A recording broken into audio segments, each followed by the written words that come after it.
Hello guys, welcome to ஐமோ kitchen. நம்ம சேனல்ல ஃபர்ஸ்ட் டைம் பாக்குறீங்கன்னா மறக்காம சப்ஸ்கிரைப் பண்ணிக்கோங்க. நம்ம இன்னைக்கு பார்க்க போற ரெசிபி வந்து ஹெல்த்தியான ஒரு பணியாரம் தான்.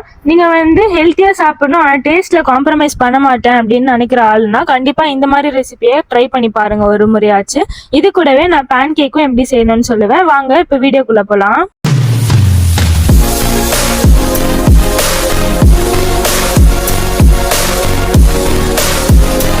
இந்த பணியாரம் செய்யறதுக்கு நான் வெள்ளை சோள மாவு 2 கப் எடுத்திருக்கேன். ரவை வந்து வறுத்தது இல்லை வறுக்காததும் நீங்கள் எடுத்துக்கலாம்.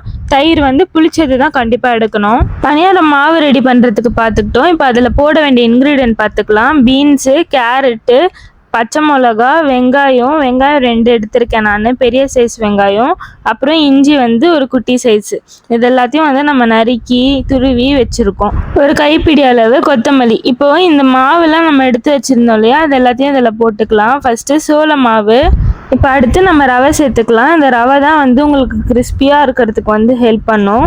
அதுக்கடுத்து புளிச்ச தயிர் சேர்க்குறப்ப தான் உங்களுக்கு மாவு நல்லா உப்பி சூப்பராக பணியாரம் ரவுண்டாக வரும். இப்போது நான் வந்து பிங்க் சால்ட்டு தான் சேர்த்துருக்கேன். இது வந்து துருவி வச்ச கோகனட், அதாவது டெசிகேட்டட் கோகனட்னு சொல்லுவோம். அதை வந்து ஒரு கப் அளவு சேர்த்துருக்கேன்.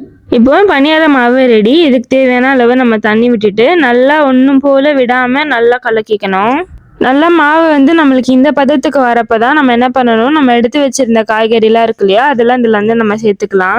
இந்த பாருங்க, நல்லா நம்ம இதில் சேர்த்துட்டு மாவை வந்து நல்லா பீட் பண்ணி எடுத்துக்கோங்க. நல்லா மிக்ஸ் பண்ணிக்கோங்க. நாங்கள் வந்து நான்ஸ்டிக் பணியார தவா தான் யூஸ் பண்ணுறோம். நீங்கள் எப்படி யூஸ் பண்ணுறீங்கன்னு பார்த்துக்கோங்க. இதில் வந்து ஃபஸ்ட்டு நம்ம ஆயில் சேர்த்துக்கலாம். அதுக்கப்புறம் நான் வந்து இந்த மாதிரி கிளாஸில் தான் வந்து பணியாரத்தை வந்து ஊற்றுறேன். ஏன்னா நம்ம கரண்டியில் போட்டோம்னா வெளியிலலாம் வந்துடும், அதனால் கிளாஸில் ஊற்றுறேன். அவ்வளோதான், பணியாரம் வந்து ஊற்றிட்டாங்க. இதுக்கப்புறம் எனக்கே தெரியும் அப்படின்னு சொல்லிட்டு வீடியோ ஸ்கிப் பண்ணிடாதீங்க.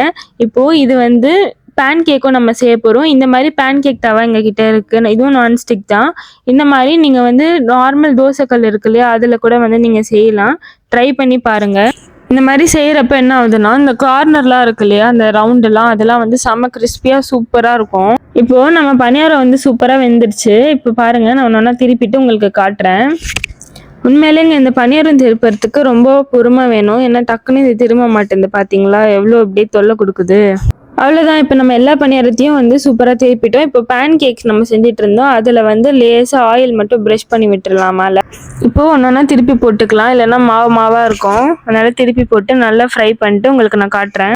இப்போது நம்மளோட பணியாரமும் சூப்பராக ரெடி ஆகிடுச்சு. மினி தோசையும் சூப்பராக ரெடி ஆகிடுச்சு. கண்டிப்பாக உங்களுக்கு இந்த ரெசிபி பிடிச்சிருக்கோன்னு நம்புகிறேன். இந்த வீடியோ பிடிச்சிருந்தா மறக்காமல் லைக் பண்ணுங்கள், ஷேர் பண்ணுங்கள், சப்ஸ்கிரைப் பண்ணுங்கள். வாங்க சாப்பிட்லாம். தேங்க்ஸ் ஃபார் வாட்சிங். பாய்.